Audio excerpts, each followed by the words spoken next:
Siemka, siemka. Testuję jeszcze, tylko wszystko jest. Cześć, jeśli ktoś już jest, jeżeli ktoś już czeka.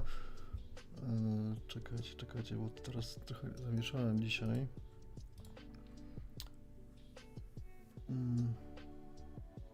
Odpaliłem dodatkowo jeszcze transmisję na Facebooku, nie wiem teraz czy to...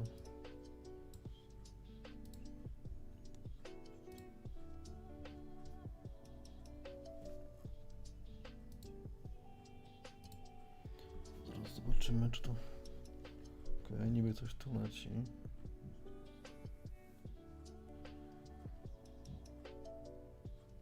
Nie wiem, czy na Facebooku nie będzie wywalało, bo to jest cały czas jakaś informacja dziwna. No dobra. Jak tam święta Sylwestry? Pochwalcie się. Czy był Mikołaj? Czy były fajerwerki? Nie wiem, jak do tego podchodzicie. Każdy wiadomo inaczej reaguje.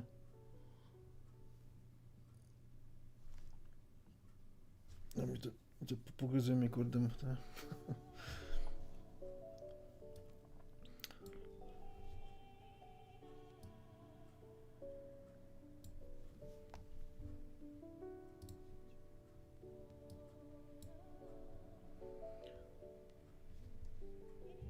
Halo, halo.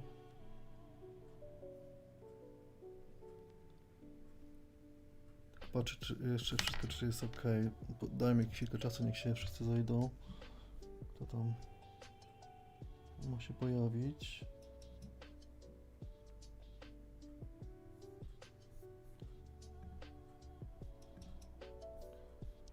Dobra, ja tu już wyłączę podsłuch.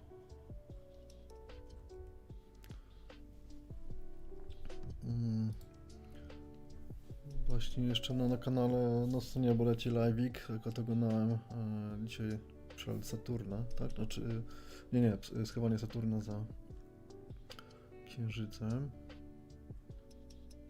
Gdzie on tu jest? Dobra. Czekajcie tutaj, no.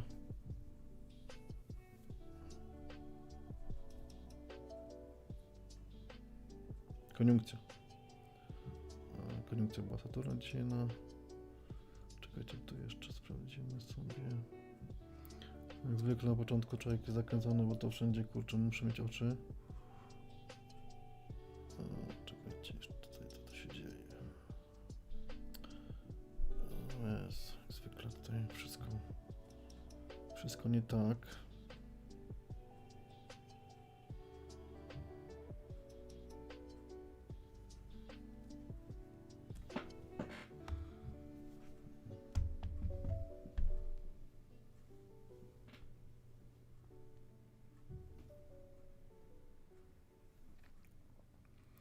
Słuchajcie, dzisiaj sobie porozmawiamy ogólnie o zorzach polarnych. W zasadzie ostatnio w tygodniu to był temat numer 1 dla osób, które obserwują niebo. Akurat nie mogę nadawać, bo byłem na wyjazdach jak co roku w tym okresie.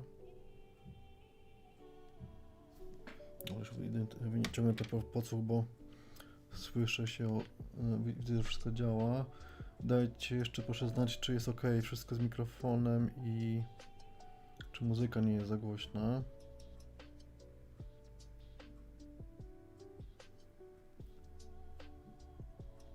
Ok. Dobra. Więc tak, najpierw zobaczymy sobie może, co się działo w Polsce na niebie, czyli jak pojawiała się zorza. Mieliśmy akurat w noc sylwestrową duże KP, czyli zorza była widoczna u nas w kraju. Dodatkowo potem jeszcze kolejnego dnia też było to widoczne. Wiecie co, przejdziemy sobie może na grupę Nocne Niebo do Zbyszka. Zobaczymy, jakie były fotki użytkowników. Teraz akurat widzę, że wszyscy wrzucają sobie. Czy wszystko widać? Czekajcie. Aha, na YouTube jest, widzę, nie ma. Muszę przejść, o sorry, tak. Dobra, o. Więc tak, Zobaczymy, jak to wyglądało w Polsce, jeśli chodzi o zorze polarne.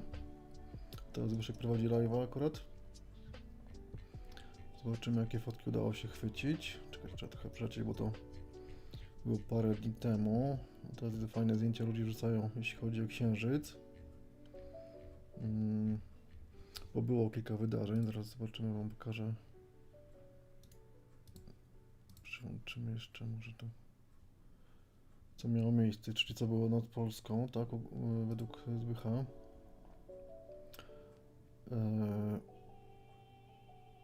Spadające gwiazdy były wczoraj, dzisiaj jest zakrycie Saturna, więc trochę się dzieje.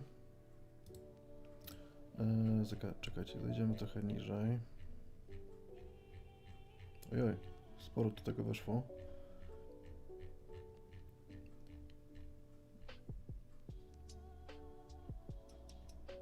Rozglądam się, czy wszystko jest ok. O, zobaczcie, tutaj na przykład... A, to jest Finlandia, no to wiadomo, to tam będzie klasa, nie? No są wysunięte. Cześć TikTok, cześć YouTube. Przeglądamy właśnie zdjęcia zorzy polarnej z zeszłego tygodnia. O, właśnie się załapały. O, tu zobaczcie. Podkarpacie. No, taka typowa zorza fotograficzna. O, to fajnie. Zobaczcie, dłuższy czas. Kartkiem tu idzie. Cześć wszystkim, jeszcze raz. Siemanko. Widzę, że ktoś tu zagląda na tego TikToka, na Facebooku też coś tam niby ogląda.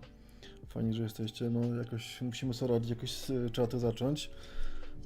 Mówię, to jest dopiero 5. live. Jeszcze się wdrażam to wszystko. Mnóstwo rzeczy muszę ogarnąć i przyglądać, czy wszystko działa, bo to kurczę, naprawdę jest tego sporo. Na początek mówię, oczy wszędzie, muszę to przeglądać.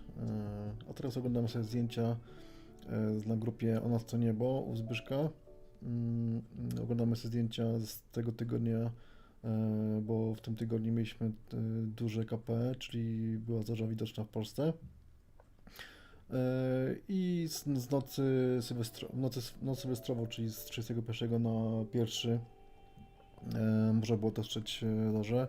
W niektórych miejscach była ona, no wiadomo, w zależności od tego, jak byliście położeni w danym momencie, albo to był zorze taka typowa łuna, czyli no, delikatna poświata, taka fotograficzna tak zwana, albo w niektórych miejscach było nawet dosyć konkretnie, ale no, nie sprzyjała pogoda, jeśli chodzi o zachmurzenie niestety.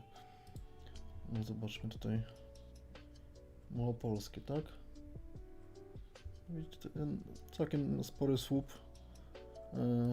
dość głęboko weszła plazma. O, tutaj skąd to mamy? Pod Tatrami, tak? Kolego. Góry widać w tle, no ale zachmurzenie było sporo, widać, o, spore słupy. O, cyk. O, taka typowa, mówię, to no nie ma co też się łudzić, że na pewno będzie jakaś fajna zorza, jeśli chodzi o widoczność w Polsce. Choć, no nie powiem, fajna była na pewno, to było chyba we wrześniu, tak? Gdzie akurat też zarejestrowałem to zorzę, zaraz wam pokażę, jak ona wyglądała w Sopocie na plaży. Troszkę się spóźniłem, bo wyskoczyłem jakoś po 1, ale gdybym był 20 minut wcześniej, to bym złapał jeszcze lepszą. To jest zorza na plaży w Sopocie, to było, już wam mówię, wczoraj, w październiku, 10 października. Tak to wyglądało, nie? Siemka wszystkim na Facebooku, na Instagram, na TikToku i na YouTubie. Oglądam akurat sobie jeszcze foteczki. Zaraz dojdziemy do tematu głównego, czyli czym są zorze, jak powstają, gdzie je obserwować, jak obserwować i tak dalej. Na Facebooku też jest pora testować transmisję, ale na tę chwilę nie widzę jej. Chociaż czekajcie, może sobie tutaj odpalę w okienku. Zobaczymy, czy tam w ogóle co działa, bo tam coś wyskakiwało, że jakiś był problem z bufferem, to dziwne w ogóle, bo normalnie powinno działać, ale to ja dopiero to testuję. No niby coś tam leci. Okej. Nawet ktoś ogląda. Dobra. Słuchajcie. No, tu mamy kolejne zdjęcia, też jakieś gdzieś górki. Ktoś z okienka sobie trzaskał, no to widać czerwone słupy światła zorzy. Kielce. Stalowa wola. Canon R6, no to delikatnie bardzo, bo długo trzymał na świetlanie, gdy było bardzo rozmyte są chmury. Wiecie, jeśli chodzi o technikę fotografowania zorzy, to jest tak, że zależy od tego, co chcecie uzyskać i od tego, jak mocny jest sprzęt i szkło, które jest na nim osadzone. Jeżeli chcecie na przykład uzyskać rozmytą zorzę, taką teraz wam pokażę, jak to może wyglądać. Czekajcie, jeżeli chcecie zobaczyć rozmytą zorzę na zdjęciach, no to wtedy trzymacie dłużej czas. A jeżeli chcecie zobaczyć strukturę zorzy, czyli tak jak tutaj, to złapałem zorzę na to była bodajże Senja Norwegii. Jeżeli chcecie uzyskać jakąś strukturę, to wtedy jak najmniejszy czas, no bo ona jednak pracuje, to jest zjawisko, które się porusza i jeżeli, ale to też jest kwestia tak, że jeżeli macie słaby sprzęt i ma kiepską matrycę, no to wtedy jak dacie dużą ISO, czyli czułość, na przykład 1600 i wyżej, no to wtedy może pojawić się duży szum. Więc no wiadomo, musicie poznać swój sprzęt i wiedzieć, na czym pracujecie i jakie ma zakresy, i wtedy wiecie tak naprawdę, jak uzyskać parametry, które chcecie docelowo na zdjęciu zauważyć. Oczywiście są aplikacje, które wyciągają szum i tak dalej, ale no niestety też zostawiają taką mgiełkę i rozmywają tą grafikę. Więc no to mówię, to musicie przemyśleć, co chcecie uzyskać. Wszystko zależy od tego, na ile znacie sprzęt i na ile chcecie uzyskać dany efekt. Ale to też w momencie, gdy pojedziemy wspólnie na jakiś taki wypad typowo na polowanie na zorze, to wtedy wam też pokażę, jak to działa i tak dalej. Bo ogólnie planujemy taki wyjazd właśnie z Nocnym Niebem, ze Zbyszkiem Nocnego niebo.pl, ale o tym będzie później. I tam na pewno będą warsztaty z moim udziałem, jeśli chodzi o technikę fotografowania takich zjawisk i ogólnie na co zwracać uwagę, gdzie jest na przykład wiadomo w nocy ciężko jest złapać ostrość, tak? Więc robimy to manualnie. Ale to też takie wskazówki na pewno uzyskacie podczas tego wjazdu, nie? Czy też tam inne. No zawsze jak jedziemy z ekipą czy z kimkolwiek, no to zawsze coś tam pomagam, jeśli chodzi o uzyskanie lepszych jakościowo zdjęć. No, tak jak powiedziałem wcześniej, to kwestia sprzętu też. Bo dzisiaj trochę widzę, szybko mówię. No zobaczcie, no to taka typowa łunka. Tu zakładam, że pewnie z telefonu, bo jakoś jest taka jest jeszcze rozmazana. Cześć wszystkim, jeżeli ktoś mnie ogląda, gdziekolwiek YouTube, TikTok i Facebook. Jestem Krystian z Onda Travel. Dzisiaj o zorze polarnej. Aktualnie przeglądamy zdjęcia na grupie Nocne Niebo. Grupa należy do Zbyszka z Nocnego Nieba.pl i oglądamy zdjęcia z zeszłego tygodnia. To chyba z telefonu było. No taka widać trochę poświata, jest jakieś tam delikatne słupy. No też mówię, tak jak mówię, nie ma to się czarować, bo to widać, że mocno wyciągnięte. iPhone 14 Pro, czyli to musiał bardzo mocno popracować nad tymi zdjęciami, jeśli chodzi o postprodukcji. No ale sporo słupów się pojawiło, to całkiem ciekawie to wygląda.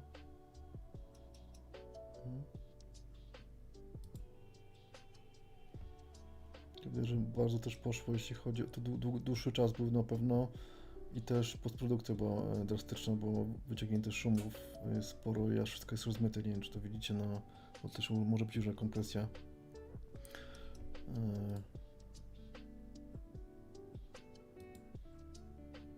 Tutaj nie było trzymione, jest chyba surówka. To robił Chris Droniarz. A może to zrobił z drona? Chociaż nie, za nisko. O, to jakieś delikatne gliwice. Świętokrzyskie. Akurat jak było drugie uderzenie, czyli pierwszego, to ja już wracałem właśnie z Karpacza akurat. I tylko potem widziałem, że Zbyszek pisał, że było uderzenie. No w trasie nie widziałem tego, nie? Więc wiadomo, to też nie jest tak, że na drodze jest inaczej, bo jakieś skupienie na drodze, a nie na niebie. Plus do tego oczywiście to, że oślepia nas światło drogowe, musimy się skupić, no i jak ja już byłem za Poznaniem, no to już potem zaczęło padać, bo dojeżdżałem do Trójmiasta. Dęblin. No mocno widzę podciągnięte, rozmazane aż. Pomału widać się osoby schodzą. Słupy. Jeszcze takie.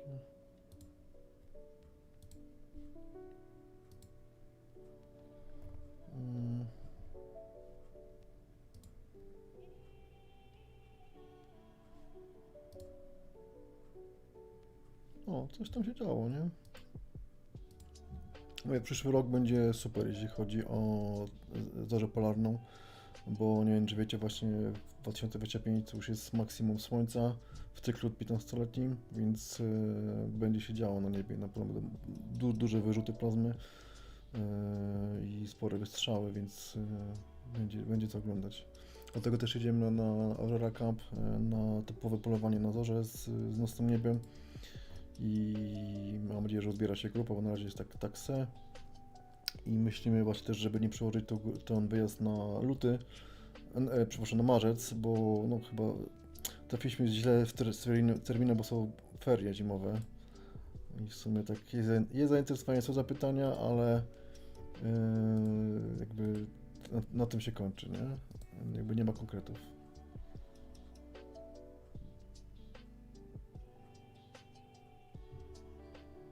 No i tak to wyglądało w zeszłym tygodniu.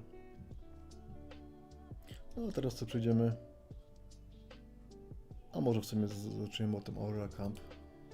To jest Aurora Camp, słuchajcie, to jest hashtag autopromocja. Aurora Camp to jest nasz projekt wspólny, pierwszy, więc wiadomo, różnie może być, może nam się udać, nie wiem czy nie udać, ale na pewno będziemy dociągnęli, bo myślę, że jest sens. To jest Zbyszek właśnie z Nocnego Nieba, właśnie ona nas daje na żywo, czekać, może go odpalę wam. Zobaczymy co to zrobi. A Zbyszek prowadzi teraz quiz zagadkowy. Zostawimy olejeczki. Aktualnie to jest polowanie na Saturna, na koniunkcję Saturna, który schował się za Księżyc. Oglądałem to wcześniej, no ale nie wiedziałem, że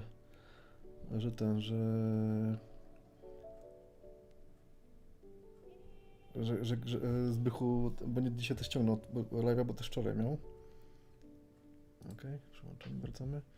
I o co tu chodzi? No i tak jak widzicie, to był Zbychu właśnie też na kanale. To jest jego kanał i strona. No to była na przykład zorza, którą widzieliśmy w październiku. Tutaj właśnie zaraz dojdziemy do tego i ogólnie planujemy ten wyjazd to jest taki będzie 5-dniowy wyjazd na Islandię. Do tego Islandia, bo wiadomo, jeżeli nam się nie uda zapać zorzy, bo może być różnie, może być tak, że będzie zachmurzenie cały ten wyjazd i no nic nie złapiemy. Dlatego Islandia jest wybrana pod tym względem, że w dzień będzie co robić, nie? Będzie co oglądać, więc na pewno będziemy zadowoleni, jeśli chodzi o cały wyjazd, a jeżeli nam nie uda się zapolować zorzy, no to chociaż będziemy mieć coś z tego ekstra. a uwierzcie mi, jeżdżę tam już od lat, więc czy to zima, czy to lato, jest co oglądać i zawsze jest, szczególnie dla osób, które są tam pierwszy raz, zawsze jest opaszczony. No ale warto to zobaczyć przy każdej porze roku.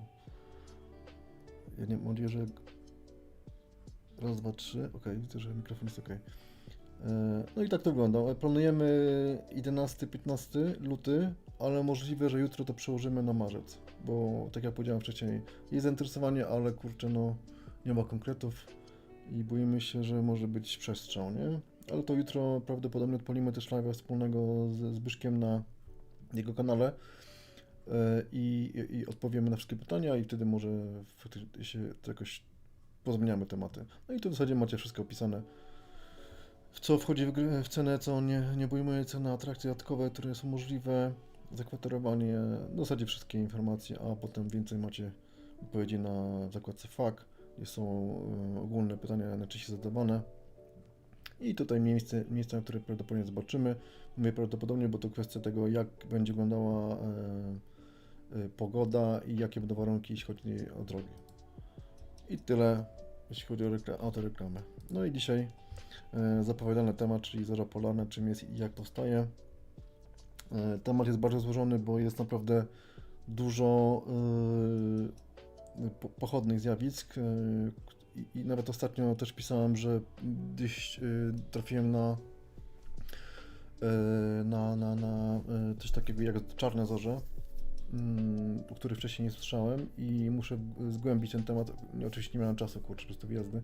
Muszę zgłębić temat i na pewno się pojawi to w artykule. Tu macie cały wpis na temat zorzy polarnej i tego typu rzeczy jest na mojej stronie ondatravel.pl i w blogu. Wchodzimy w blog. I tu macie sporo wpisów, są dość obszerne. Staram się wyczerpywać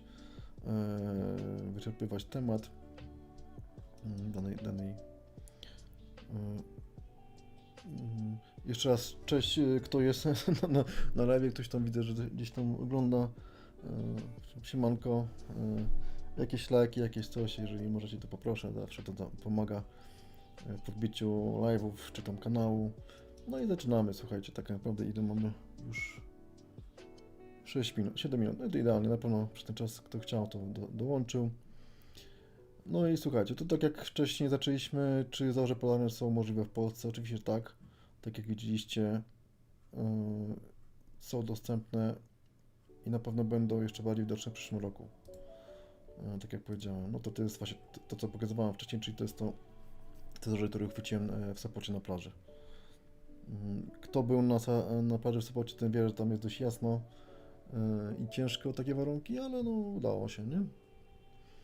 I tutaj macie informację o tym, że już właśnie też NASA potwierdziła, że rozpoczął się cykl.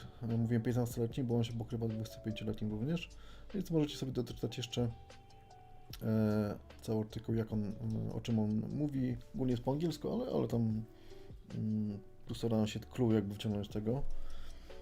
Oczywiście przez to też jest cykl Słońca tak wysoki, to też jest przebiegunowanie Słońca i też dlatego jest tak dużo aktualnie aktywności wulkanicznych, na przykład na Islandii. No w zasadzie też na całym świecie, ale głównie Islandia chyba przoduje, bo tam się tego dzieje najwięcej ostatnio, więc to jest połączone, tak? No i słuchajcie, zorze oczywiście ma każde w innym kraju, ma inaczej się nazywa. W norweskim to Nordlys, podejrzewam, że to się też inaczej w ogóle wymawia w ich języku. Po fińsku Revontulet. No i mamy też różne określenia, czyli Aurora Borealis, Australis, Northern Lights, Southern Lights. Ogólnie jeżeli mówicie o Northern Lights, na przykład z Islandczykami czy Norwegami, to oni jak powiedzieli Aurora, to oni nie bardzo. Dopiero jak mówicie o Northern Lights, to oni wtedy dopiero wiedzą, o co chodzi. Wiadomo, może pewnie nie wszyscy, ale z tymi osobami, które miałem do czynienia, to tak reagowało, co to jest aurora, nie? No, wtedy jak już dochodziłem do oznaczenia, że to jest Northern Lights, no to wtedy już łapali temat, nie? No i zobacz, tak wyglądała zorza rok temu, chyba w październiku, z tego co kojarzę. Tu był na Islandii. To jest taki mój tam poklatkowy, czekaj, no, większy, poklatkowy zrzut. Czyli taki timelapse. Nie wiem, nie pamiętam ile sekwencja miała zdjęć, podejrzewam, że z 500 to na pewno. Było naprawdę mocno. To ono było podejrzewam z trójeczka, czy KP3. I jak na tamten czas to było naprawdę potężne, nie? No i dlatego są różne nazwy, bo one są określone przez to, że nasze położenie, czyli na przykład Northern Lights czy Aurora Borealis, to tak naprawdę występują w naszym regionie, tutaj naszej pokuli, czyli Szwecja, Norwegia, Finlandia i Rosja, a Australis, no to wtedy po drugiej stronie tak naprawdę, czyli macie Antarktyka, Nowa Zelandia. Tutaj na przykład możemy zobaczyć sobie, jak wygląda zorza ze stacji, czy z kosmosu. Coś mi tutaj przycina, widzę. No tam to wiadomo, to mają tylko nieliczne osoby możliwość zobaczenia tego z góry. A widać, jak ona się zachowuje, jak właśnie wchodzi ta plazma w atmosferę, jak reaguje. Okay. I jeszcze jeden. Zjawisko jest naprawdę niesamowite. O, to jest 10 minut, czekajcie, może coś... tutaj coś widzę.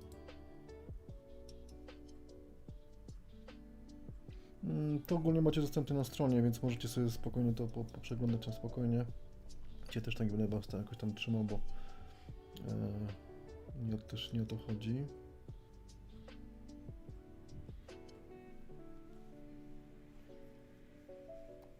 Ktoś tam chyba na Facebooku jest, jeżeli możecie się to przywitajcie, jakąś łatkę, pomachajcie, coś napiszcie, żeby była jakaś aktywność.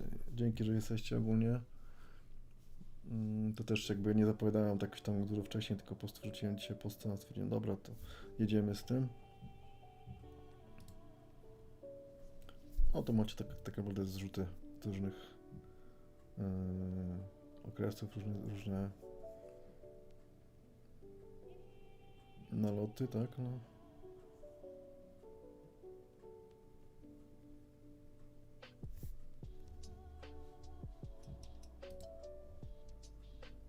Czy ktoś z was był na jakichś polowaniach na zorze? Gdzieś tam za granicą? Nie wiem, Norwegia, Islandia? A może Grenlandia? Wiem, że dużo was nie ma, ale pytam, bo może akurat ktoś potem oglądając tego live'a powtórkę będzie akurat mógł sobie coś napisać na ten temat. O, coś tu widzę. Przycina, czekaj, tu widzę jakieś fajniejsze. Nie wiem, czy to przez mój internet, chociaż czekajcie, może tu włączę.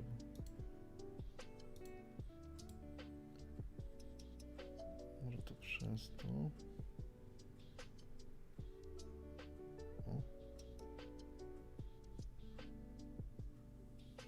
No, chyba wszystko jest, nie wszystko działa.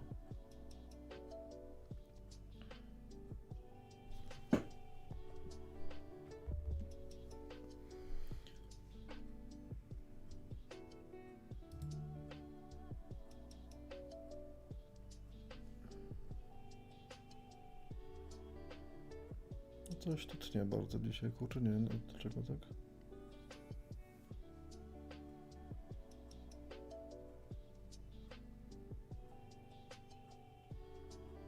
Okej, już jest okej. No mnie dzisiaj testował wszędzie, ale to próbuję to jakoś na tym Facebooku chyba nie bardzo, co? Jak to w ogóle? Czy tam coś działa?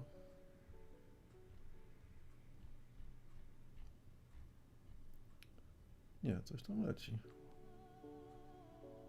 Okej. O, Roberto się odezwał. Robert też jest z grupy Koło Podróży, też organizuje wycieczki, też razem jeździliśmy sporo razy. Pozdro, Roberto.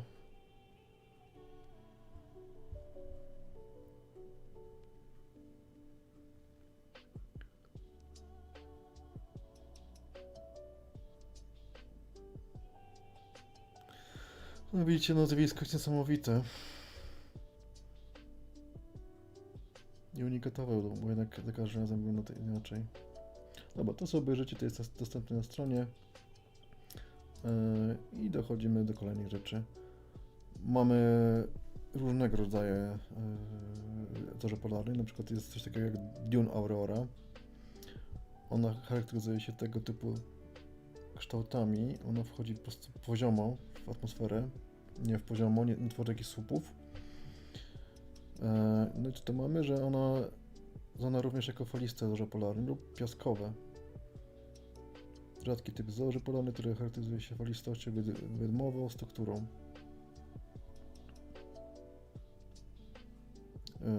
W wyniku interakcji między falami grawitacyjnymi a jonizowanymi cząsteczkami w atmosferze ziemskiej. Pierwsza raz obserwowana została w 2016 roku przez fińską grupę badawczą. Widzicie, no kurczę, są zjawiska, które jeszcze się tak naprawdę pojawiają i są zauważone przypadkiem. To też dojdziemy do tego coś takiego jak sprite'y. Zaraz wam też to pokażę, oczywiście. I tu mamy, jak ta zorza piaskowa wygląda. Oj, coś tu się jest kiepsko. Się naprawdę ładuje. Nie wiem.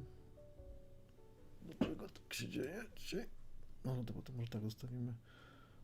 To jest, widzicie, ona tutaj się pojawia. Czekajcie, może tu położę to po prostu bezpośrednio na YouTubie.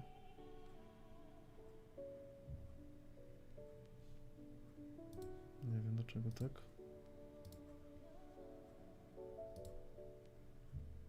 O, widzicie, takie pręgi jakby są, takie żeberka. To jest właśnie ta zorza Dune Aurora. Ale dzisiaj coś nie, ten internet nie współpracuje.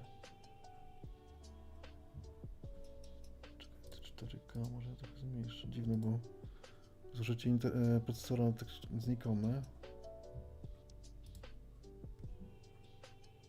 Coś mi to kurczę nie bardzo dzisiaj.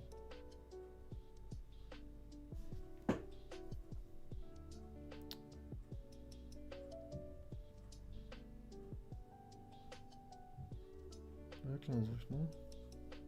Gdzie takie prążki są, takie żeberka.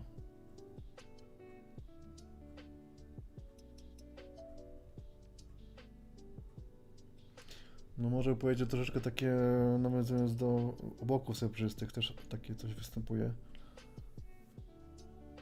Właśnie, chyba nie dałem informacji na temat oboków sebrzystych na stronę. Ok, tak to mniej więcej wygląda. I to jest kolejny rodzaj, to był kolejny rodzaj zorzy.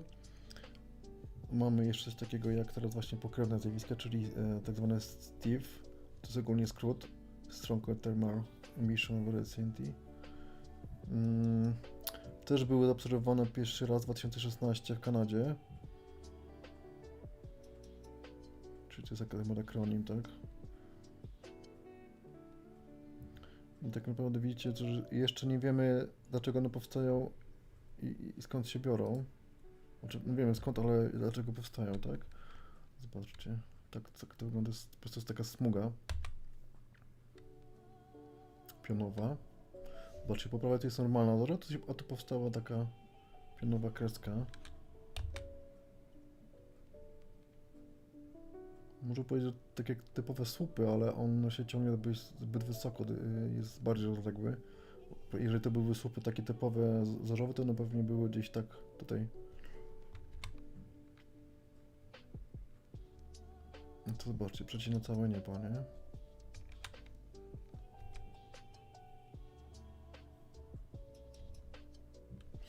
Jeszcze miałem gdzieś tu filmiki, jak ona wygląda. Już wam pokazuję.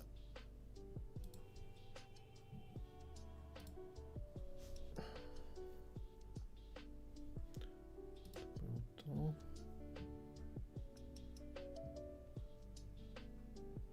to. To są te duny. Też są te frączki takie powstają właśnie. To jest słabsza jakość tego. Mógł ten gość, który robił ten film przy ciemni, troszeczkę bardziej kontrastu dodać, wtedy było to bardziej widoczne. co tu mamy? Dalej Duny. Widzicie, też są takie prążki.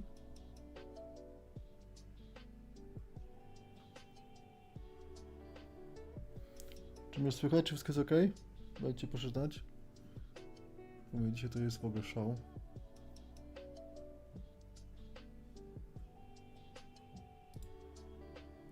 Co tu mamy? A, to już widzieliśmy. I teraz, aha, tutaj będą te właśnie, o tak wyglądają ten typ Steve. Oj, to bardzo krótkie to było. O. Dzisiaj jest porównanie, jak zachowuje się normalna zorza, a jak zachowuje się Steve. Czyli zorza po prostu tańczy po całym niebie w jakichś określonych kształtach, a Steve jest po prostu pionował kreską.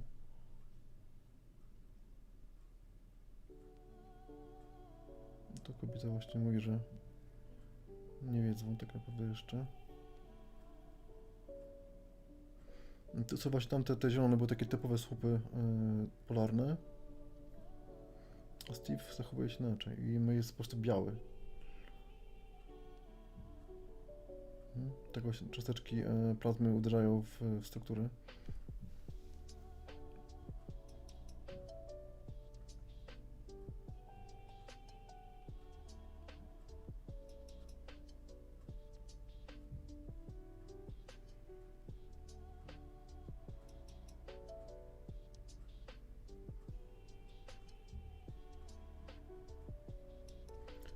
Coś tu wariuje ten dzisiaj, kurczę. Dobra, to sobie zatrzymamy. Polecimy z kolejnym. Kolejnym pochodnym zjawiskiem są sprite, czyli jellyfish. Takie czerwone meduzy. Nie wiem, czy gdzieś coś takiego. One bardzo wysoko się pojawiają na niebie. To jest po prostu strzał taki sekundowy, nawet może mniejszy czasami. I w zasadzie naocznie to ciężko zobaczyć, to tylko w zasadzie przy postprodukcji, przy zdjęciach. Może to wyciągnąć, o takie tutaj. To wygląda jakby takie fajerwerki opadały.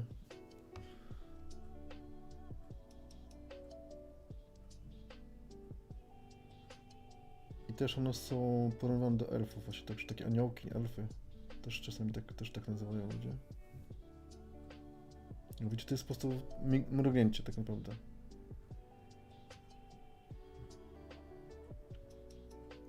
Tylko to są bardzo potężne wyładowania.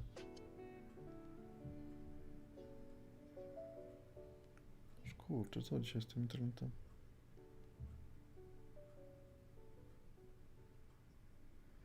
I one bardzo wysoko są, jeśli chodzi o położenie tego.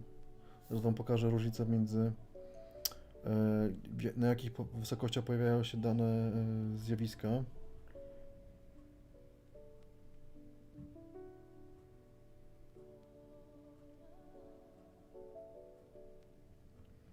Ale one w Polsce nie są raczej widoczne.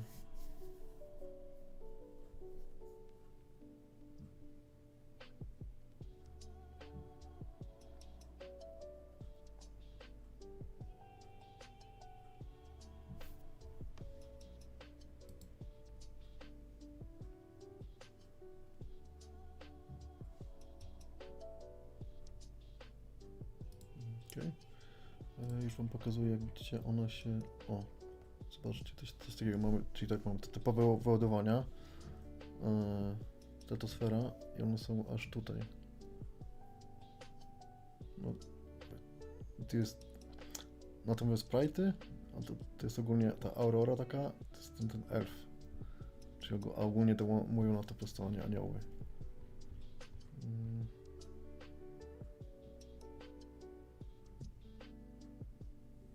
Widzicie, wyładowania się aż jonosfery, więc bardzo wysoko, nie?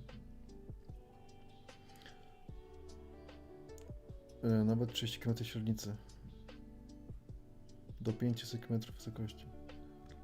Pierwsze były dostrzegane w 1989 roku. Nie wiadomo, nie wiadomo co to jest tak naprawdę, nie?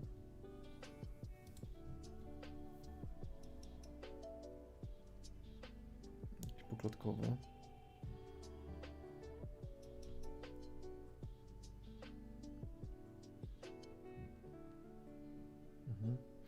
tam, czekajcie, no i to by miałem przygotowane. Jeszcze inny.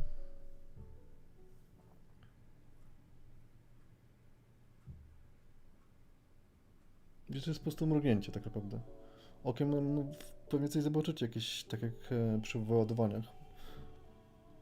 O.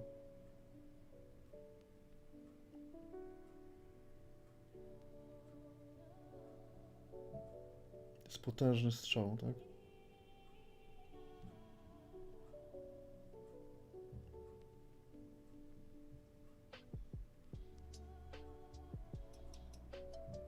Czy wy słyszycie to, co mi tam gadają, czy nie?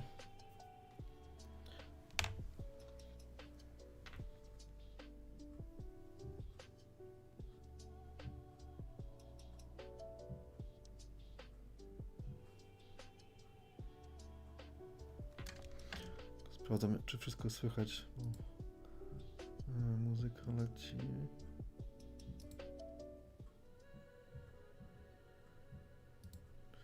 Okej. Dobra, tak to wygląda. Co to mam następnie? Aha, też kolejny filmik z tymi strzałami. Podobnie jak w poprzednim, też po prostu to jest ułamek sekundy.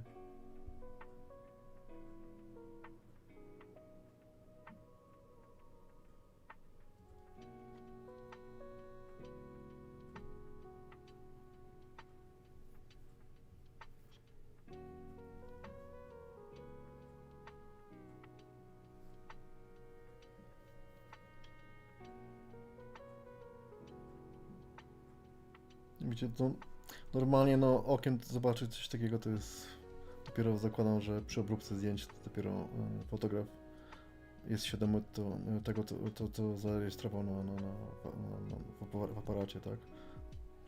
Przy długim naświetlaniu. To jest po prostu niemożliwe, żeby to złapać manualnie. Czyli jak zrobicie sobie poklatkowe zdjęcia burzy, no to wtedy, nie wiem, powiedzmy zakładam, że powiedzmy zdajecie czułość naświetlania tam 50 sekund, to zależy od tego, jak macie ustawione parametry ISO i szkła, jak jasno jest. I wtedy z klatki wyciągacie taki właśnie błysk, tak? I stakujecie to jako timelapse. To jest następne. Co to zaczęło?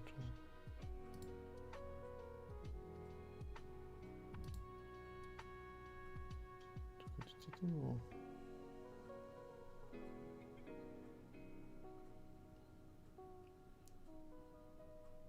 Czy mi się coś źle dodało? Możliwe, że przez przypadek dorzuciłem jakiś film do playlisty, nie ten co trzeba.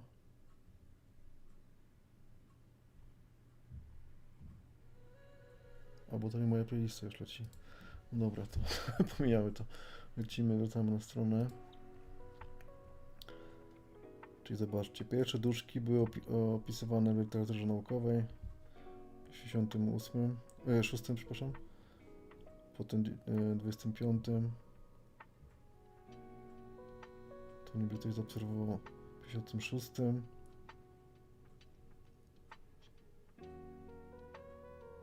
I oczywiście myślałem, że to jest UFO. No i wiecie, to jest Minnesota.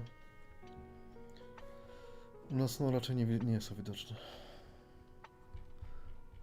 Czy to jeszcze coś było z tego? Słychać mnie? Słuchajcie, czy jest ok wszystko? Ktoś widzę, że tu jest na tym, to się obserwuje. Czy jeszcze raz, no widzicie, one powstają aż tak wysoko. Czyli nad wszystkimi zjawiskami tak naprawdę. Zakładam, że zorza gdzieś pewnie tutaj.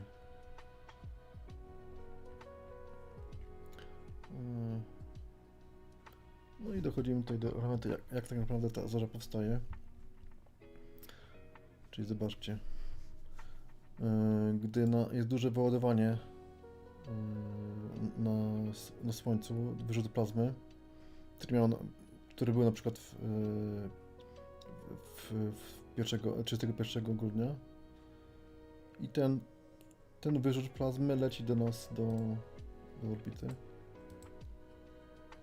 Dochodzi do naszej ochrony, siatki tarczy ochronnej. O, zobaczcie, tutaj wchodzi i przechodzi przez naszą atmosferę. Czekajcie, że to jest będzie. Trochę jest małe.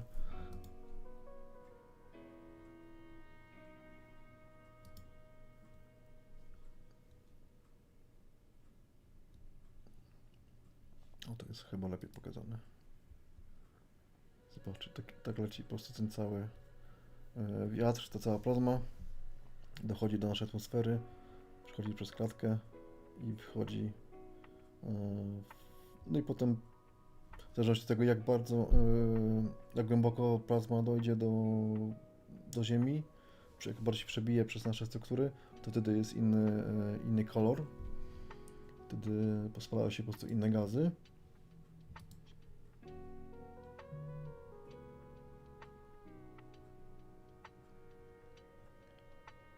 No, czekajcie, bo tu mam informację, że słabo mówię, tylko nie wiem gdzie. Na Facebooku czy na TikToku? Na Facebooku jest ok. Czekajcie, sprawdzę, czy jest ok faktycznie.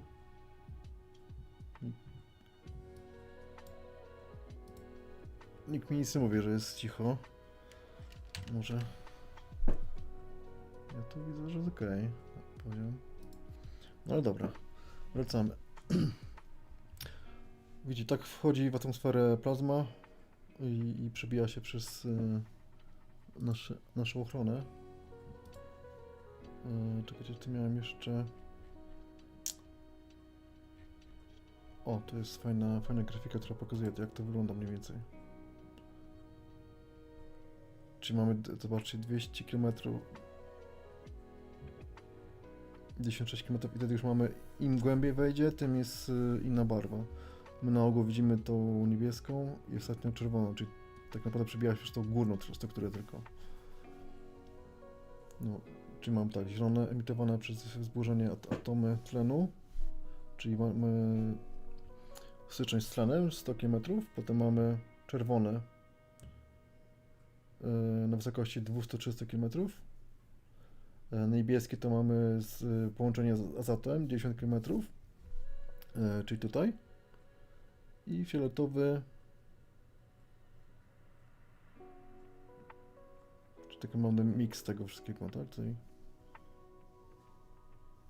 Tak to mniej więcej wygląda. Już wam pokazuję. Wracamy do tego.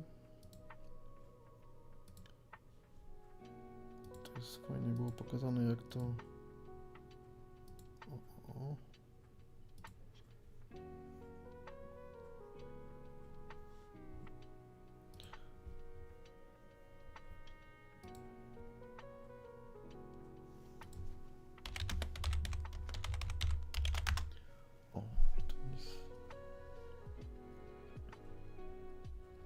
No co i dzisiaj, kurczę, ten internet zamula, nie wiem, to jest dziwne. Połączenie jest dobre.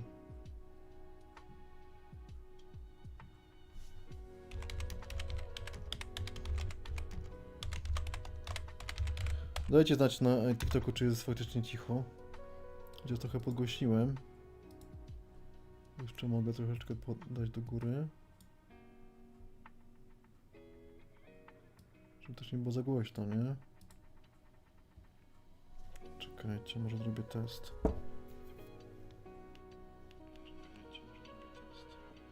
Raz, dwa, trzy.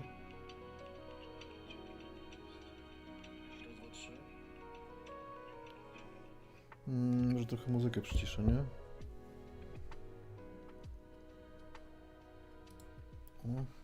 No dobra, to mówcie, czy jest ok wtedy, nie? Na Facebooku, na TikToku i na YouTubie. Kurczę, coś tu nam słabo te filmiki się odtwarzają dzisiaj. Dobra, widzę, że... Zobaczcie, tak to...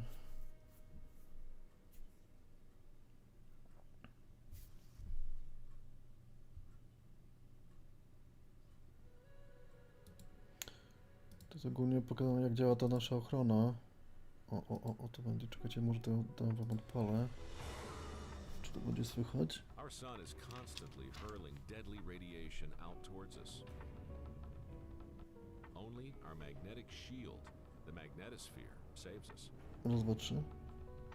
Without it, the solar wind would blow our atmosphere away. And without an atmosphere, liquid water could not exist on the surface. In order to have liquid water, not only do you need the right temperature, but you need the right Po prostu. pressure. You know, if there were no atmosphere here right now, even at the same temperature we are today, all of the water would boil off into vapor immediately. So where does the Earth's magnetosphere Chyba nie come ma po from? polsku. And why doesn't Mars have one? Actually, in the past, both Earth and Mars had magnetospheres, but Mars lost its around Czy tu będzie coś jeszcze? churned as the planets turned. It's around each planet, protected by the newly formed. No to nic ciekawego. Musicie sobie jeszcze to przejrzeć sami. Czyli mamy też właśnie te tarcze ochronne, tak? Czyli te pułapki, które było widać na tych grafikach wcześniej. Tu jest właśnie to zderzenie cząsteczek, o których mówiłem, czyli ten azot i tak dalej. Tak to się zachowuje, gdy wchodzi o tę sferę. I tu macie właśnie różną głębokość plazmy, która wchodzi w atmosferę. I wtedy mam właśnie różne kolory.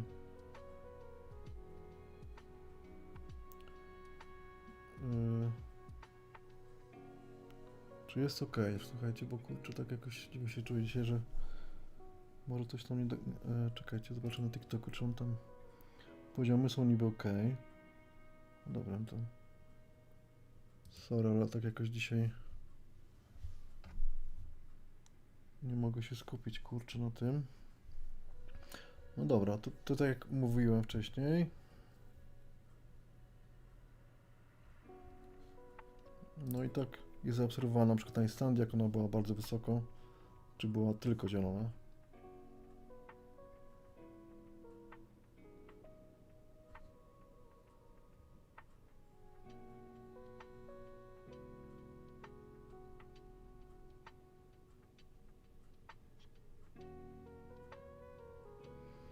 Naprawdę wtedy mieliśmy niesamowite warunki, jeśli chodzi o tą zorzę polarną. Naprawdę.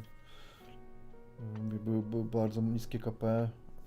Nawet ja mówiłem do osób, które były ze mną, że no, raczej kiepskie warunki do obserwacji, może być słabo, a wolnęło tak, że nic nie zapowiadało tego, że będzie jakieś w ogóle zorze.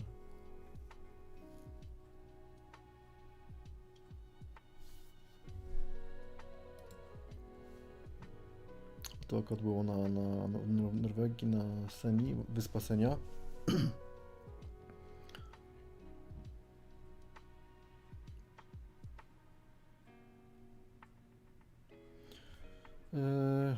No i tutaj, gdzie obserwować zorze, no to tak naprawdę wiadomo, to nie bez powodu to nazywa się Northern Lights, czyli światła północy, więc u nas najlepiej to jest tak naprawdę północna Norwegia i Islandia, najbardziej wysunięte punkty tutaj w Europie.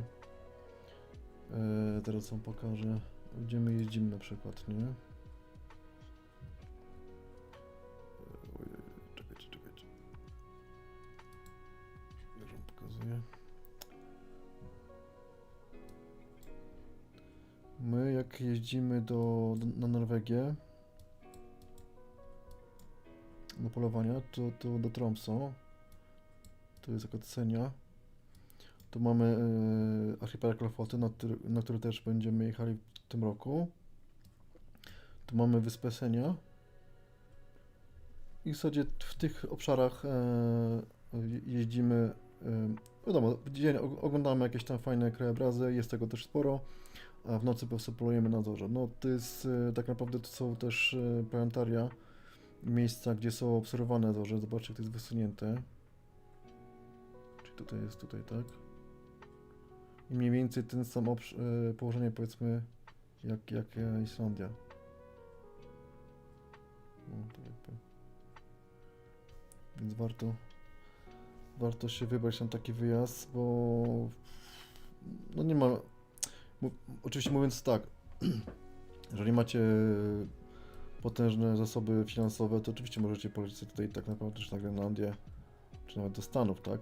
Ale w naszym obszarze i takim łatwo dostępnym finansowo, no to jak najbardziej taki wyjazd na taką na Wyspę Senja, czyli Tromsø, to jak najbardziej to jest, myślę, najfajniejsza opcja. Albo no właśnie na Islandię, gdzie jest więcej do zobaczenia podczas...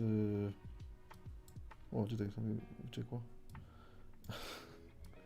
Gdzie jest więcej do zobaczenia na przykład w dzień, nie? A już wam pokazuję, jak wygląda, co tam w ogóle jest na tej scenie. Mniej więcej, chociaż tak przelotnie. To też jest naprawdę... Cześć Paulina, dzięki za... A, już na nas nie wie, Zbyszek zakończył live'a, to teraz tutaj się wrzuciłeś, super, dzięki. Dzisiaj jakoś mi nie idzie to gadanie, coś słabo, ale próbuję. Ciągle też coś nie działa jak zwykle. Zobaczcie, to jest artykuł o Seni, który warto moim zdaniem zapoznać się przed wyjazdem z nami, albo nawet prywatnym. Powstał on właśnie po to, żeby wam przybliżyć to miejsce.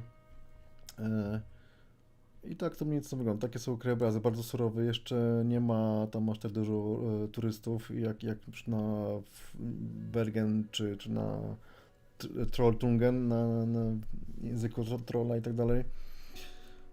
No i tam takie właśnie kadry wyłapałem.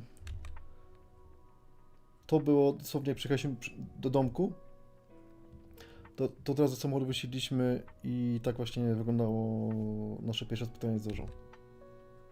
Wszyscy zwariowali. To już potem był kolejny dzień, jak jeździliśmy po nocach. Też było dużo zachmurzenie i mówię, kto jedzie ze mną na Zorze? A już tam nie, zachmurzenie jest, raczej nic nie będzie, ale otworzyło się, zrobiło się okienko pogodowe i strzeliło naprawdę mocno, też tak jak widać zresztą, nie? A tu koło naszego domku, dosłownie. Myśmy tu mieli domek jakby... Jak ja stałem tu z kamerą, to za dawno był domek, tylko innego typu, taki większy bliźniak. A no i tak wyglądało to z okienka. Taki mieliśmy krajobraz, taki mocno surowy. No i krajobrazek widać. I w zasadzie te obszary tutaj zwiedzamy. Zaczynamy w Tromsø, w którym lądujemy. Jedziemy potem drogą w dół. Takie macie krajobrazy.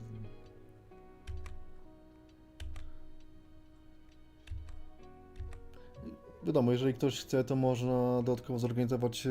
Dziękuję za serduszka. Oczywiście można też dodatkowo wykupić jakieś opcje typu tam jazda na skuterach śnieżnych, czy tam obserwacje reniferów i tak dalej.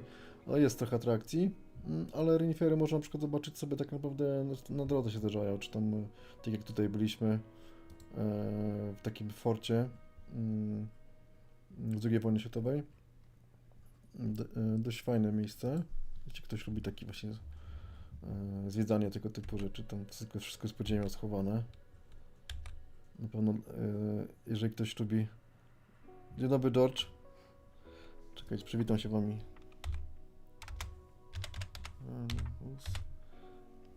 Servus.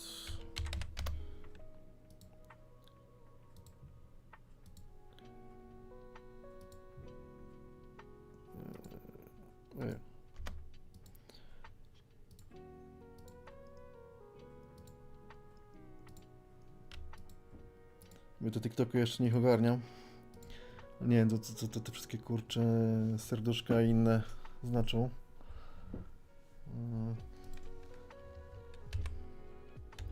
I tak to wygląda ten cały fort. A jest to, myślę, że do pochodzenia. No i w zasadzie w okolicy biegają renifery normalnie po drogach. Jak tam przyjechaliśmy, to znaczy akurat spłoszyliśmy całe stado. Można sobie poglądać te zwierzaki. To był taki śmierz, taki kurczę, trochę albinos. Taki nietypowy.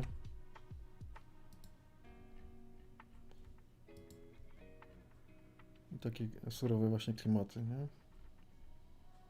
To jest taki punkt widokowy. Tu w tle widać właśnie, oni nazywają je zęby. Dziękuję Paulina, dziękuję za tapowanie. Serduszko się przydają. To nazywają zębami trolla, są szczęką. I każdy szczyt ma inną nazwę. To jest taki właśnie bardzo znany punkt na Seni. Gdzieś tu miałem. O! Albo diabelskie rogi, diabelskie zęby, diabelska szczęka. I tu było tak, że. O, mam jeden ze szczytów, to jest. Nazwę widzicie na pewno na ekranie, nie będę jej czytał, bo to jest połamanie zębów. Mamy 3 szczyty. Każdy jest inaczej nazwany i też z tego co tam widziałem, może tam na chyba jeden wejść po szlakach. I jest potem też taka ikona Lofotów, czyli góra Segla i jakby wchodzimy pod nią z wioski z Husoj takim szlakiem i zachodzimy z tej strony jakby tutaj i patrzymy na to z Segla.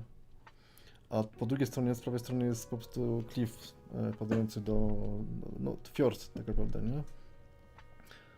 Jest naprawdę wysoko, a na dole widać po prostu wioskę Husoj, taką rybacką. No i to jest Tromsø.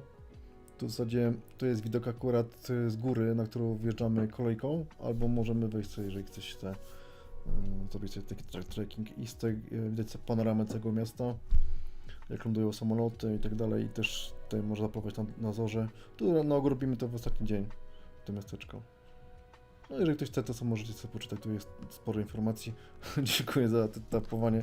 O, Nadia jest, Paulina, cześć. Hejka, dziękuję za lajki i to wszystko. O, ktoś widzę też na YouTube się odpalił, dziękuję bardzo. Dzięki, że wpadliście. A to jest też taki fiord niedaleko Tromsø. A tam jakoś niecałą godzinkę się jechało, z tego co kojarzę. Więc jak ktoś chce się wybrać, to takie są tripy krótkie, 4-5 dniowe z tego co kojarzę, takie weekendówki tak naprawdę. Można powiedzieć, że taki city break, nie?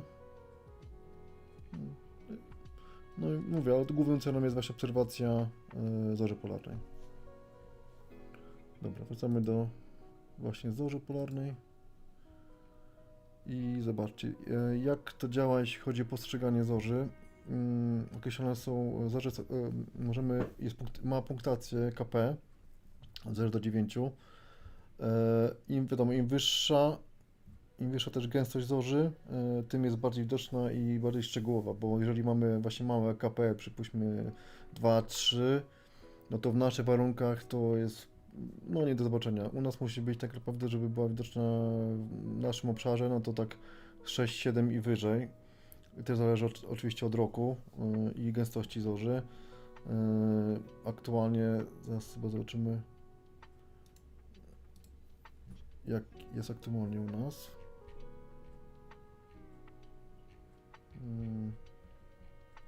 Czekajcie. Space Weather, o to może będzie. Macie też podane linki do miejsc. No słuchajcie, teraz aktualnie tu gdzie ja jestem, pokazuje, że jest 5 kp. Ale jest bardzo niskie, jest duże zakłócenia w indeksie. No, duże spadki. Tu był strzał jakiś dość mocniejszy. O, kto to było 19. No ale to jakby wzrostowe. Może jakby ktoś miał szczęście, to może jakieś tam taka typowa fotograficzna by się dała ustrzelić. O, tu już jest spadek. Tu była dla Reykjaviku, czyli Islandii była dość mocna. No, cudów nie będzie niestety. No, ale może ktoś się na północy, no, gdzieś tam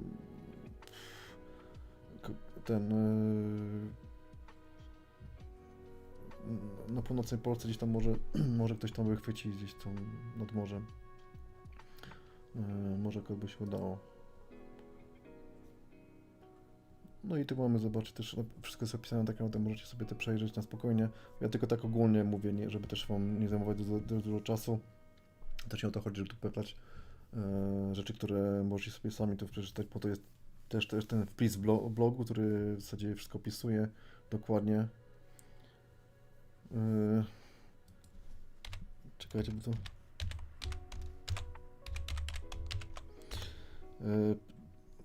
Dzięki Paulina i, i Nadia, widzę, że wszyliście się, dziękuję bardzo, dzięki za serduszka. O kurde, już nastukaliście nieźle. Dzięki wielkie. Tapowanie serduszka podobno pomagają w algorytmie do podbijania live'a, więc jeżeli faktycznie chcecie, to dziękuję bardzo. I wracamy do tematu.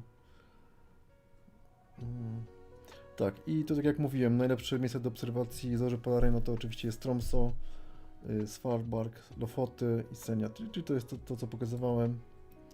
Ten cały obszar tutaj, tak? Czy najbardziej wysunięty. Więc to jak najbardziej polecam, jeżeli ktoś tam na przykład na własną rękę chce polecieć, na przykład robić coś takiego city breaka w Tromsø tutaj i sobie pozwiedzać miasteczko. Zobaczcie, tu jest jakby szczyt, czy to widać? Tu jest szczyt, na który się wjeżdża. Tak, tutaj dobrze. Czy dobrze pokażę, że nie było teraz. Tutaj jest ten szczyt chyba, tak? A tu jest. Tu się wjeżdża właśnie kolejką i z niego widać całe to miasto.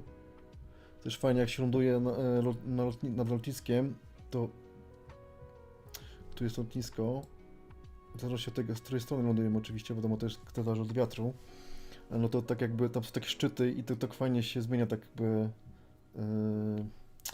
jak w jakiejś grze, tak nakładają się na siebie warstwy tych krajobrazu i to tak świetnie wygląda, to tak jakby mega trymerowo. Przy lądowaniu albo przy starcie polecam patrzeć w okno, bo naprawdę widoczki są super. Szczególnie jak jest to wszystko oświetlone, naprawdę fajnie to wygląda. Szacun, dzięki. Więc warto tutaj... A tu jest właśnie ten fiord najbliżej Tromsø, gdzie warto podjechać sobie właśnie zobaczyć krajobrazik. Też jest fajnie. Tak, na zdjęciu, które pokazywałem wcześniej. Tylko od razu mówię, na pewno samemu jest bardzo drogo, jeśli chodzi o noclegi. Przelot jest tani, bo tam do 500 zł w dwie strony. Zależy się też oczywiście od pory roku, ale przelot jest tani, ale zakwaterowanie i tak dalej jest drogo. Wynajęcie auta tak samo, więc może parę osób pojechać. No chyba, że faktycznie masz taki zasób, że nie robi to mameka tak naprawdę. I zobaczcie, tam w Tromsø jest właśnie to obserwatorium.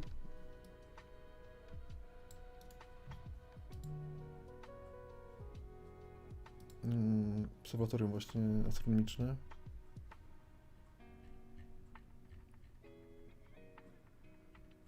No to za bardzo nie ma, widzę. Ono po polsku jest.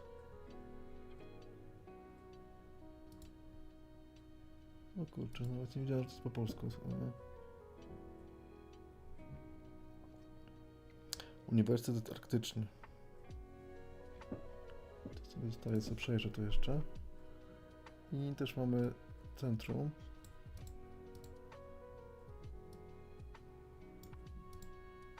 Ale coś mi tutaj...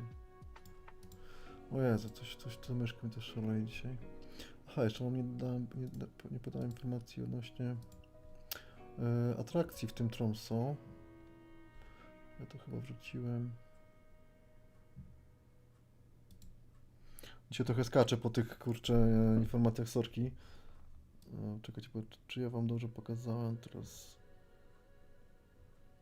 Bo na przykład w samym Tromsø jeszcze jest coś takiego jak Polaria.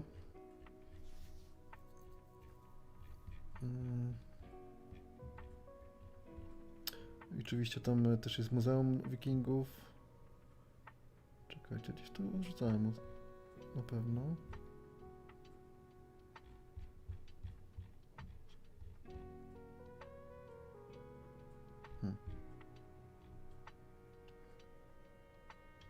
jest tutaj. To jest ten punkt widokowy, o którym mówiłem.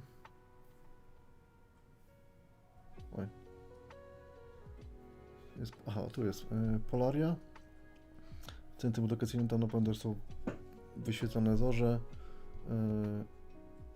Tutaj jedna z największych atrakcji, czyli tak naprawdę mamy kolejkę linową, która się bierze do góry i ta wioska, czyli to jest tutaj. Ogólnie jest sporo tam ciekawych rzeczy. Ta katedra właśnie arktyczna, punkt widokowy.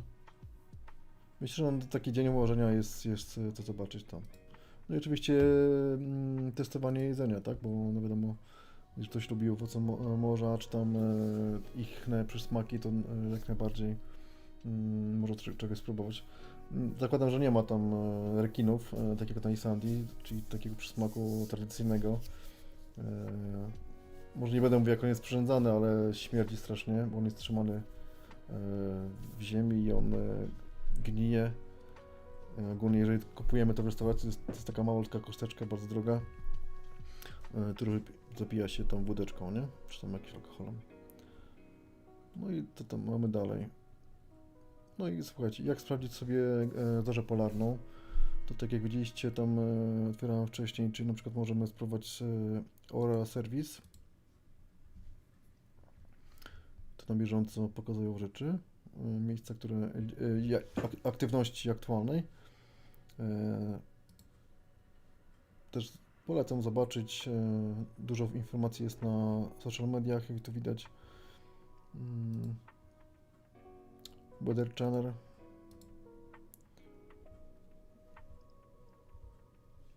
Cookies. No też tam coś tam naprawdę znajdziecie do siebie.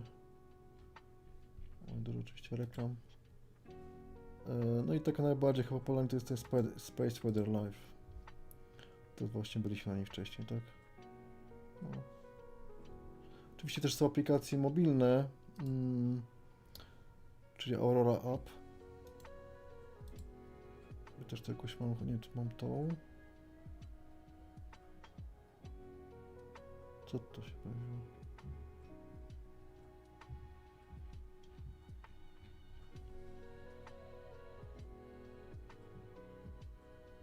Coś chyba źle podlinkowałem.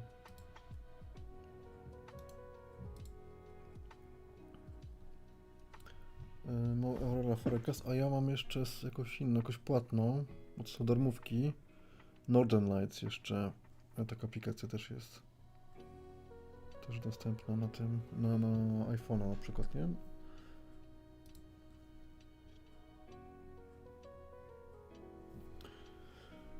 Czy ktoś z Was był na polowaniu na zorze?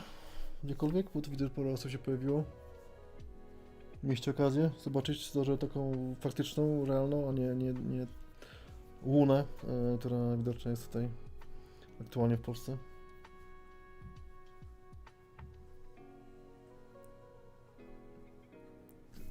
Nie ma odpowiedzi. Okej. Dobra, no i wiadomo, kiedy oglądać zorze? No oczywiście w okresie zimowym, czyli jesień i końcówka kwietnia, chociaż podejrzewam, że w tym roku będzie to troszeczkę nawet bliżej maja. Też zależy od położenia, na przykład no wiadomo, że przykładowo na Islandii to potem zaczynają się białe noce, więc już jej nie będzie widać. Ale ostatnio była już nawet końcówka kwietnia w zeszłym roku, a zaczynało się już w sierpniu, więc no to zależy, ale mówię, teraz przez to, że jest szczytowy okres słońca, no to będzie to na pewno jeszcze bardziej widoczne i dłużej. No to wiadomo, no poza miastem najlepiej oczywiście, bo chodzi o światła, które przeszkadzają nam, więc szukamy takich miejsc, gdzie jest najmniej oświetlone punkty. Jest taka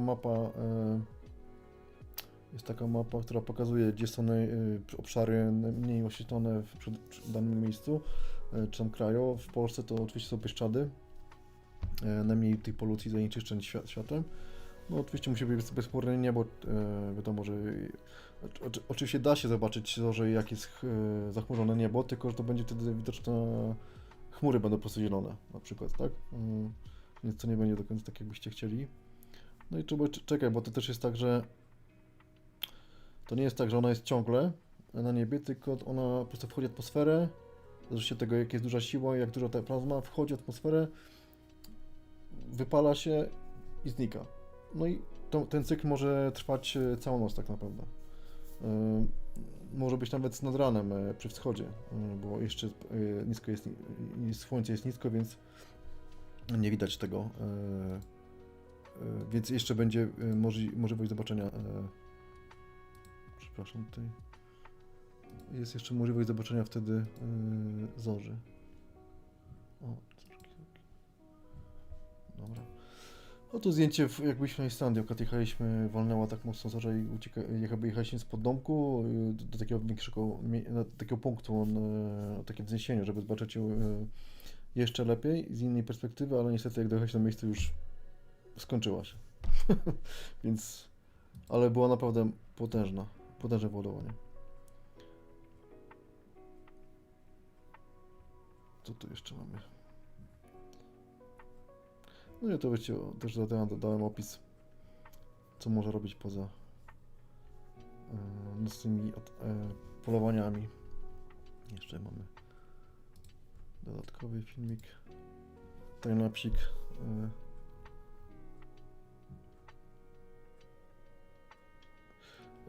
A tak, bo wiesz co, na początku live'a Paulina byłem na grupie Zbyszka na Nocne Niebo i przeglądaliśmy właśnie zdjęcia, możliwe, że też swoje tam było. No tak, no w Polsce to mówię, to jest głównie fotograficzna, jeżeli jest widoczna. Szczególnie ta z 31 czy tam 1 stycznia. No ale ta październikowa była naprawdę potężna, nie? A to my, to jest dopiero początek wyładowań słonecznych w tym roku, więc będzie się jeszcze działo, na pewno wyłapiemy coś ciekawego. To jest gwarantowane. Więc warto obserwować i czekać na alerty. A i tu mamy opisane też cykle słońca, jak one wyglądały.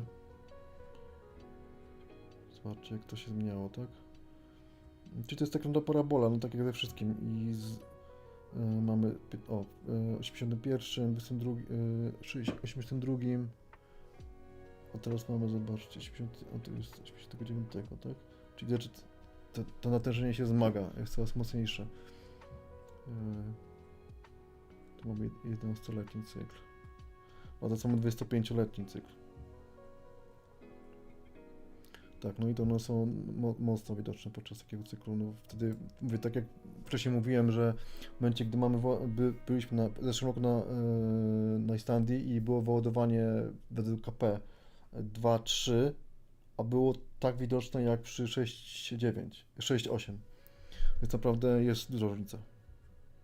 Tak, w maju październiku było super, szczególnie te październikowe naprawdę były potężne, nie? Naprawdę, mówię, ja wyskoczyłem wszystko szybko na plażę zobaczyć i kurwa się dziwiłem, bo tak w Polsce nie widziałem tak mocnej zorzy naocznie. Pomijając to, że może było też uchwycić fajnie zdjęcia. Tu pokazywałem też wcześniej tego timelapsa. No, to było na plaży w Sopocie. Tylko mówię, gdybym był sobie pół godziny wcześniej, to bym miał jeszcze lepsze te zdjęcia, nie? Ale i tak, naprawdę jak na nasze warunki, to było super. No i to tu... czekaj, bo już teraz chyba... Okej. Tu w zasadzie możecie sobie poczytać więcej, jak to wygląda. Jest dużo informacji, bo trochę parę dni siedziałem nad tym artykułem, nad tym wpisem. A tu widzicie to co było na początku, o ten NOAA, który z NASA informowało, że Słońce weszło w cykl 25-letni, maksimum 25-letnie Słońca.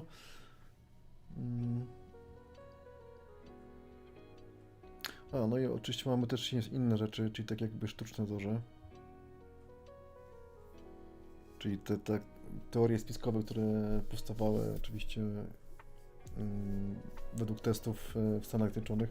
Oczywiście te testy istnieją, czyli to co robi Hub. Nie wiem czy wiecie, czy słyszycie o tym, co tam się dzieje.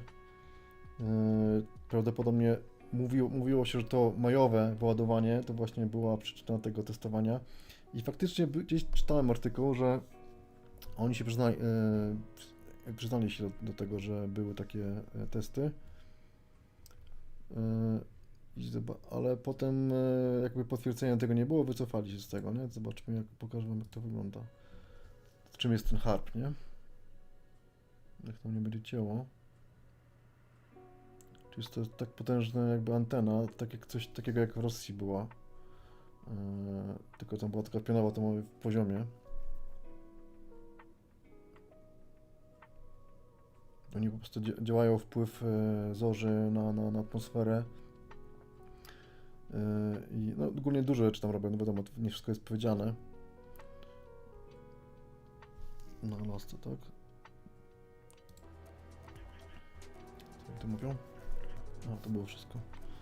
No tu też mówię, jeżeli ktoś lubi takie teorie spiskowe i naukę, no to myślę, że warto się zagłębić w to i poglądać sobie to, poczytać, wyrobić sobie własne zdanie. Każdy ma swoje podejście i tak dalej, tak samo jak płaskoziemcy. Nie, to też różnie bywa, nie? No i harp, no to jest oczywiście skrót. Nie ma żadnych oczywiście dowodów, no według tego co znalazłem informacji, no ale to wiesz, też różnie bywa, nie? A no i tutaj mamy jeszcze dodatkowy filmik o harpie. Tak to wygląda.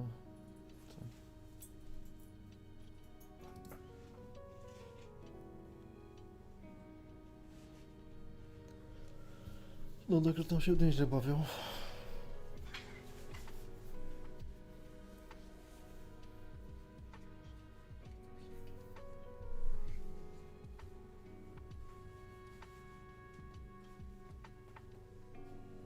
Miejscowienie jest też fajne, widać.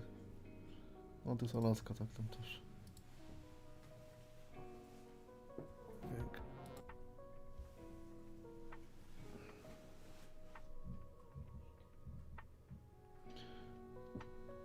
Jeszcze chwilę i tak kończymy, tak naprawdę ile to już? 1,5 godziny. Zbliżamy się do końca.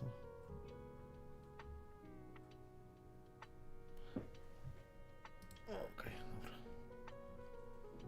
No i wiadomo, tam możecie zobaczyć takie tam mity i tak dalej o tym harpie całym.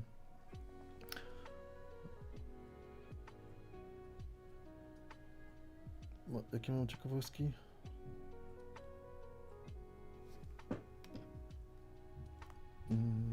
Czy to, że jest dźwiękiem, tak? No nie emituje żadnego dźwięku. Wiadomo, w kulturach właśnie często były zorze, znaczy to był zawsze jakiś znak na niebie, tak? Wtedy też znaczy to tłumaczono sobie. Wikingowie właśnie mocno. Czyli Japończycy bardzo wierzyli w te zjawiska. Tak, no z kosmosu widać jak najbardziej. Widzieliśmy wcześniej te filmiki, które puszczałem ze stacji.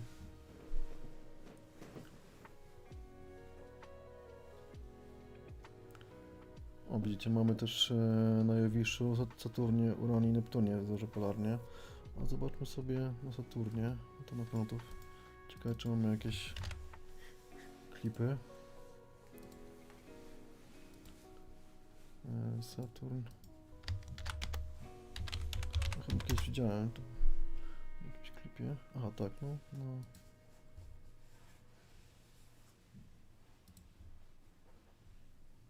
Też są zaobserwowane.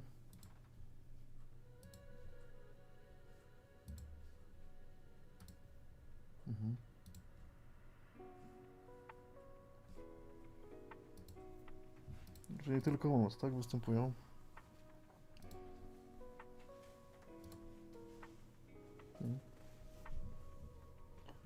Zobaczmy dalej.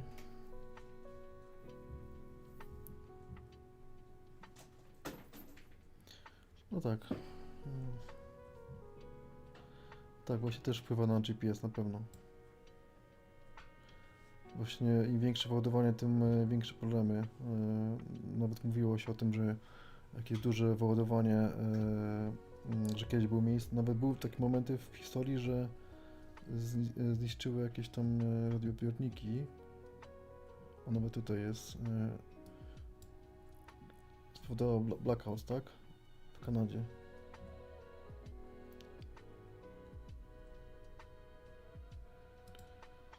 No nie wiem, czy jak obserwujecie właśnie te aplikacje, które pokazują zorze polarne, to czasami jest tak, że pokazuje właśnie, że największe zorze są, największe KP jest 18, 19, albo wcześniej, tylko wiadomo, wtedy jest za jasno, żeby i dostrzec.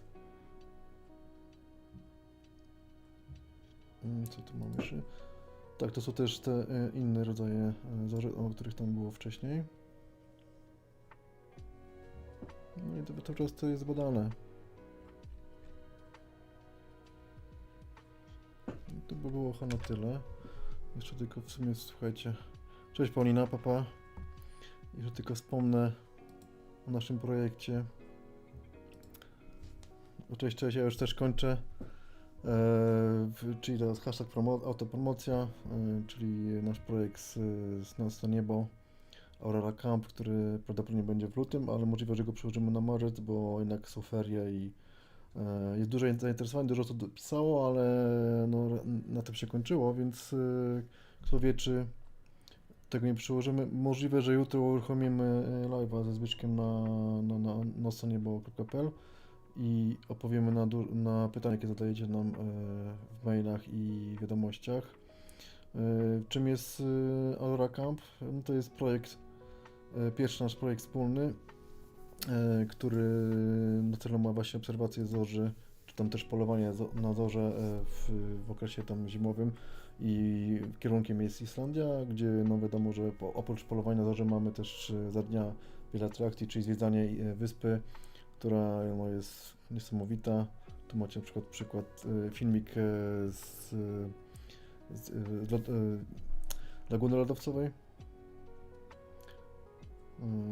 na którą byliśmy rok temu. Czy byliśmy wiele razy, ale to jest taki filmik z zeszłego roku. Tak to wygląda z drona.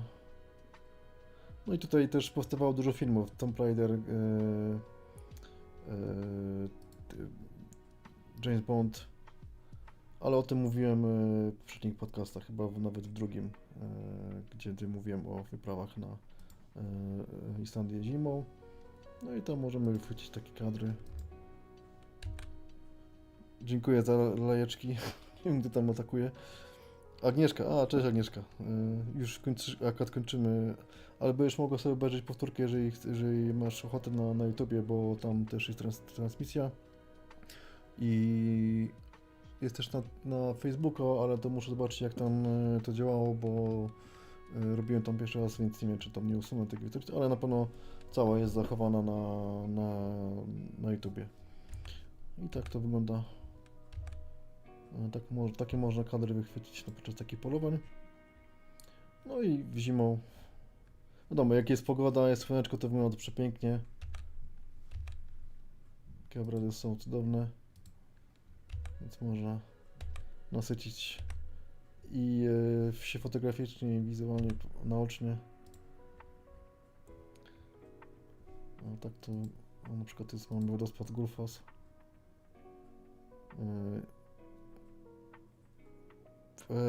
Na YouTubie, ok. Na YouTubie ondatravel.pl. Zaraz czekaj, wrzucę linka.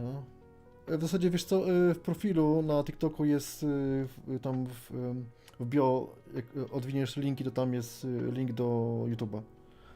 Możesz sobie przeklikać, wiesz? Będzie chyba łatwiej. Bo nie wiem, czy to link zadziała na tym,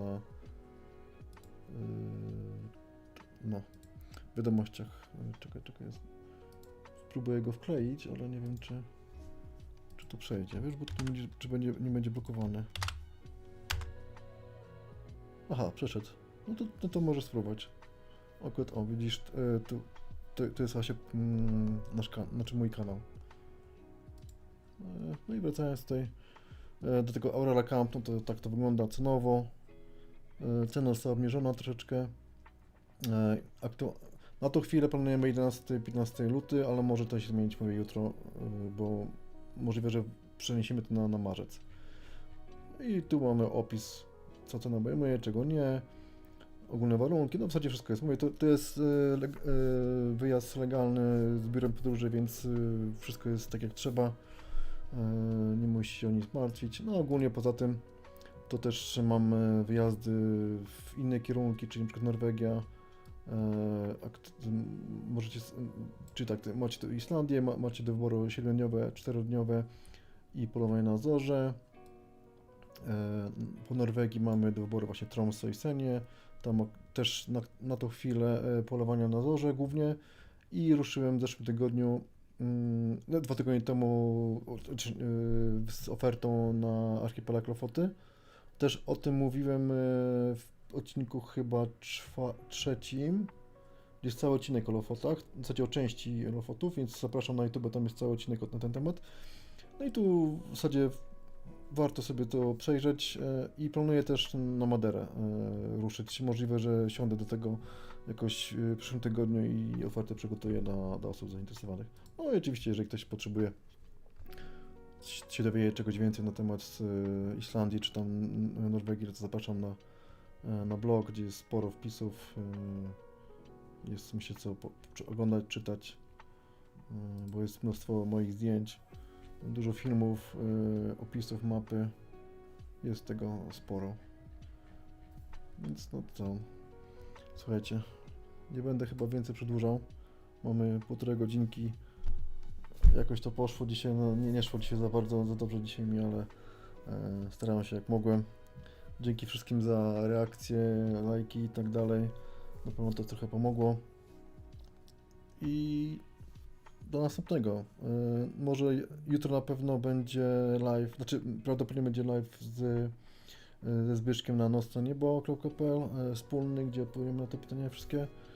No i tyle. No na tą chwilę to by było wszystko. Dziękuję bardzo. Do usłyszenia. Pozdrawiam.